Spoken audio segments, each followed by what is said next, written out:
Tune In covers the period before the Beatles have their immense breakthrough. It ends with them on the very edge of that. They've got their first record, Love Me Do, is out. It's been a hit. There's a swell of interest around the country for them. They've recorded their next record, Please Please Me. It's about to come out. And they fly home from their last trip to Germany, Hamburg. They went 5 times to Hamburg. And they're coming back to become, well, they don't know it yet, but they're about to become a whole new kind of star, a whole new, attain a level of celebrity that simply hasn't existed before, not even for Elvis, who was their great idol. This is Elvis and then some.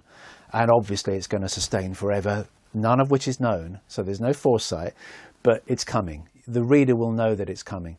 So it ends there. It begins. Well, I had to decide where it should begin, and where do you begin a history? You can go back forever, but I just decided that, I just felt that since the Beatles have a lot of Irish blood in them, both John, George and Paul all have Irish blood in them. I just felt that I would need to look at why there's such a lot of Irish in Liverpool. So I begin the book with the potato famine in the middle of the 19th century, with the arrival of the Lennons into Liverpool, and in particular with the birth in 1855 of John Lennon. That's John Lennon's grandfather, who our John Lennon never knew because he died in 1921. But I look at his life, which is very much like the life, in some respects, very much like the life of his grandson. And then I look at all the family backgrounds in a kind of who do they think they are style. So I look at all their family histories, which are all interesting, by the way. I mean, the story begins interesting, even before they're born, it's already interesting. And the story of Liverpool in the 20th century is a truly fascinating and extraordinary story, which I greatly enjoyed researching and writing.